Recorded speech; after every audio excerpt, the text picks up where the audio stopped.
Magaling ka, Gabriela. Nilaglag mo ang sarili mo. Kailan pa? Kailan mo pa siya nagustuhan? Pagtatanong niyang muli, kaya wala na akong nagawa kung di ang sumagot. Wala na, nandito na eh. Alangan namang magsinungaling pa ako. Noong 1 linggo pa, dahil sa pagiging vocal niya ay nararamdaman ko na ang dapat kong maramdaman. But are you sure that you're willing to take risk for your marriage, Gabriela? Pagtatanong niyang muli, kaya natulala ako saglit at paglaon ay ngumiti. I'm sure about my decision, Lara. Mas makikilala pa namin ang isa't isa kapag nag-take kami ng risk. Also, it's okay to take risk than to regret it when you didn't take a chance. Saad ko kaya naramdaman ko ang pagyakap niya sa akin. I'm so proud of you, Gabriela! You're such a mature woman now. Happy 28th birthday, my baby girl! Bigla akong napahiwalay sa yakap niya at napahawak sa dibdib ko nang maalala kong birthday ko nga pala ngayon. Dahil siguro sa dami ng endorsement photoshoot ay nakalimutan ko na ang mahalagang araw na ngayon. Kaya napatingin ako sa calendar at natawa na lamang. July 28, 2023, Wednesday. Happy birthday, myself. Oh my gosh, nakalimutan ko na. Thank you for reminding me, manager. I love you. Naiiyak kong saad dahil may cake pa siyang hawak. Nakita ko rin ang pamumuo ng luha sa mata niya, kaya natawa kami. You're always making me proud, Gabriela. For the past 5 years of our friendship, always remember that I'm here for you, okay? Happy birthday again! Masayang saad niya at muli akong niyakap. Miski ang birthday ko ay pribado. Ayoko lang naman kasing masyadong maraming eksena tuwing may birthday ako. Mas mabuti na yung kaunti lang ang nakakaalam. At least, totoo sila. Matapos naming mag-celebrate at magkaroon ng kaunting pagsasalo-salo sa kumpanya, ay nagdesisyon naman akong umuwi. Nang tingnan ko ang oras ay 7:00 pa lang. Maaga pa. Nakauwi na kaya si Jake sa bahay? Sila mama kaya? Wala kasi silang text sa akin kaya nagkaroon ako ng tampo. Kada birthday ko kasi ay sila pa ang nangungunang bumati. Pero ngayon ay wala. Baka busy sila, Gabriela. Intindihin mo na lang. Si Drake kaya? Alam niya bang birthday ko ngayon? Ay, masakit ang umasa, Gabriela. Siguro ay hintayin ko na lang ang pagbati niya. Kaya malakas na lang akong suminghap at nang makarating ako sa bahay ay nagtataka na lamang ako dahil hindi pa bukas ang ilaw. Siguro ay hindi pa nakakauwi si Drake at baka maraming ginagawa sa opisina niya. Kaya wala na akong magawa kundi ang tanggapin na lamang na mag-isa akong magsiselebrate ng birthday ko. Pero ayos lang, may 1 taon pa naman at baka doon, baka makasama ko na ulit sila. Kahit nanlalambot, ay pinihit ko na ang siradura ng pinto namin. Nang buksan ko na ang ilaw ay halos tumigil ang pag-ikot ng mundo ko sa nakita. Ang kaninang taong hinahanap ko lang, ngayon ay nasa harapan ko. Si Drake na may hawak na cake at malawak ang pagkakangiti sa akin. Happy birthday, wife. Napahawak ako sa bibig ko at tuluyan ng napahagulgol sa nakita ko. Nakita kong nataranta naman si Drake kaya bigla niyang naibaba ang cake sa maliit na lamesa at nilapitan ako. Bakit ka umiiyak? Did something bad happen, Gabriela? Pag-aalala niya kaya umiling ako at suminghot bago sumagot. This is the first time that someone surprised me on my birthday. You're the first man who did this to me. Kaya naging emosyonal ako. Humihikbi kong sagot kaya naramdaman ko naman ang pagyakap niya sa akin at ang paghaplos niya sa likod ko para pakalamahin ako. Thank you, Drake. Nakakainis ka. Ang haggard ko na nga ngayon tapos paiyakin mo pa ako. Baka mamaya ang pangit ko na pala. Pagbibiro ko. Kaya natawa naman siya at hinalikan ng noo ko. Ako naman ay nabigla na naman sa ginawa niya. Dahilan para bumilis na naman ang tibok ng puso ko. Palihim kong kinagat ang labi ko para pigilan ang pagngiti ko. Maganda ka pa rin sa akin, Gabriela. Kahit umiyak ka pa dyan, sobrang ganda mo pa rin. Anya, kaya inirapan ko siya. Bolero ka talaga, saad ko at kinuha niyang muli ang cake na hawak niya. Pinagmasdan ko lamang siya na sinisindihan ng kandila sa ibabaw ng cake. Nang matapos na siya ay hinarap niya muli sa akin ang cake at akmang hihipan ko na sana. Pero muli niya na naman akong pinigilan kaya hindi ko na mapigilan ng magtaka. Wait, may isa pang gustong bumati sa'yo. Tito, Tita? Mama and Papa, lumabas na po kayo dyan. My wife is waiting. Sigaw niya at mas lalo pa akong naiyak nang lumabas mula sa kusina si Mama at Papa na may hawak na bulaklak. Ang magulang naman ni Drake ay nakangiti sa akin at may hawak na regalo. Sabay-sabay silang kumanta, kaya napakanta na rin ako. Sa gitna ng mga tawanan at boses na pumapalibot sa amin ni Drake, ngayon ay siya lamang ang nakikita ko sa mga oras na ito.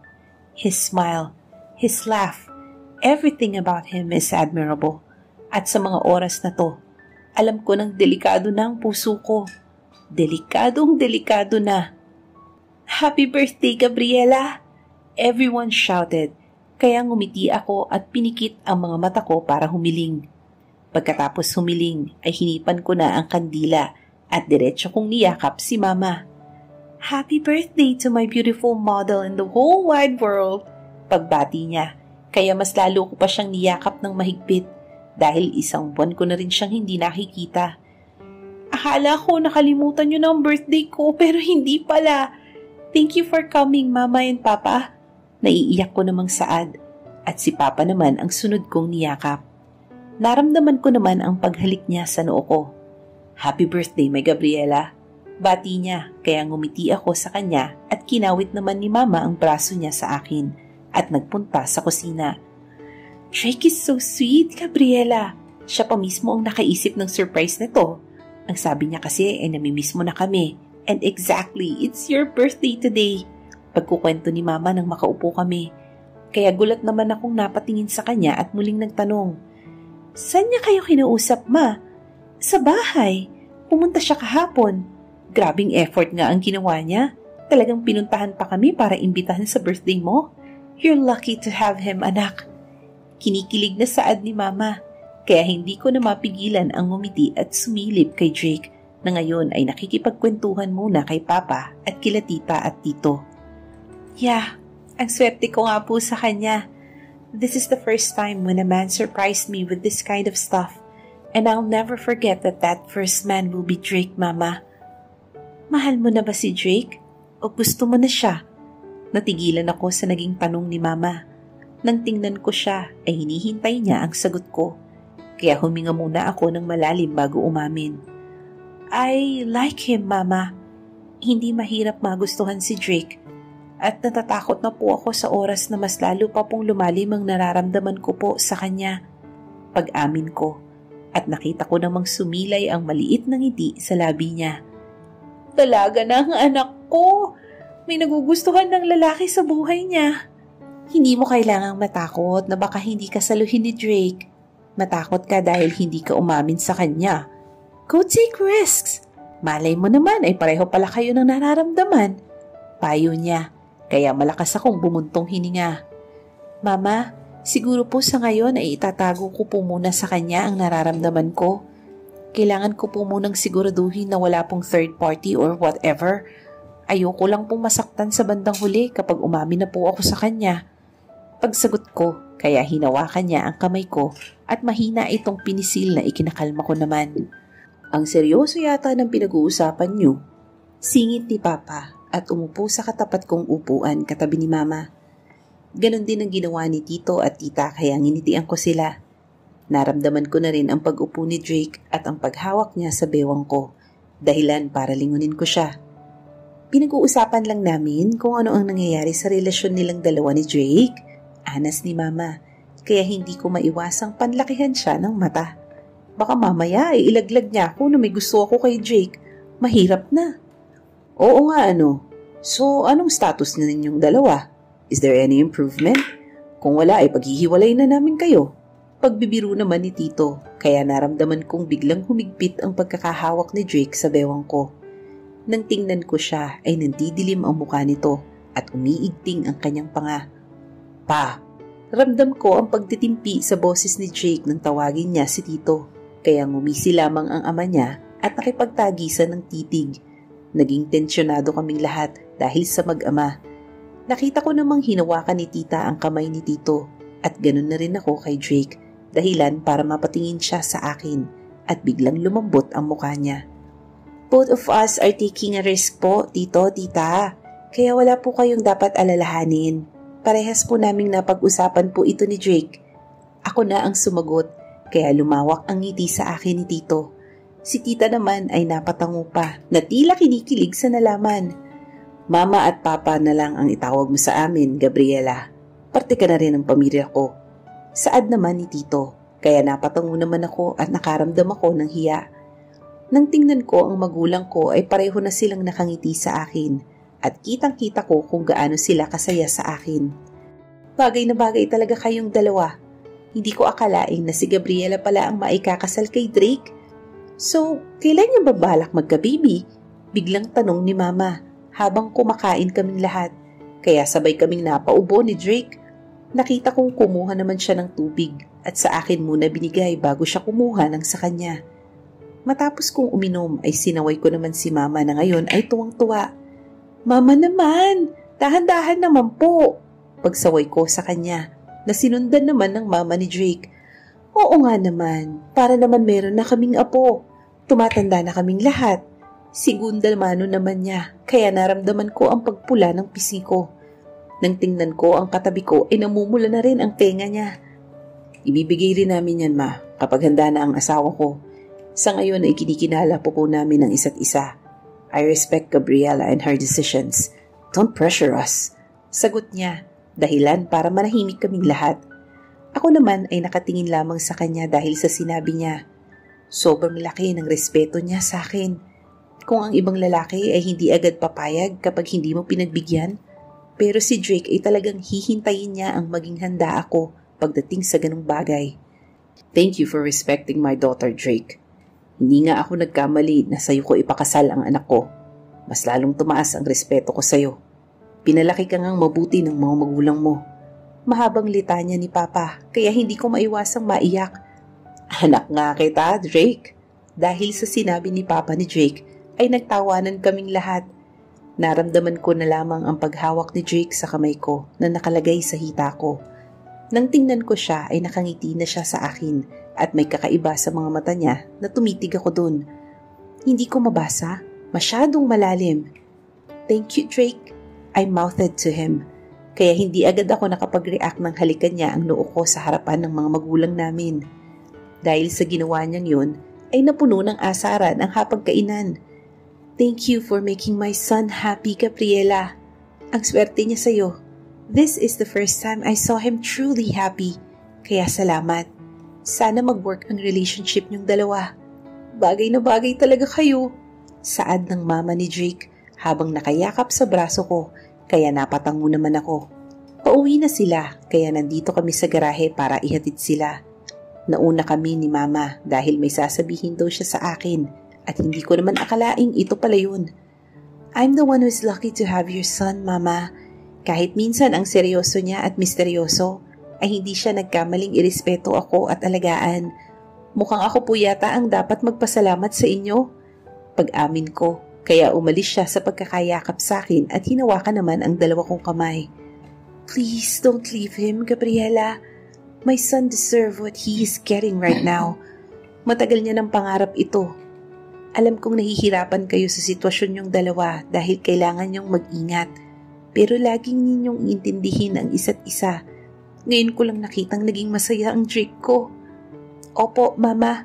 Huwag po kayo mag-alala. Aalagaan ko rin po si Drake katulad ng binigay niya rin pong pag-aalaga sa akin. Nakangiting pangako at narinig ko na ang boses ng magulang ko at ni Drake.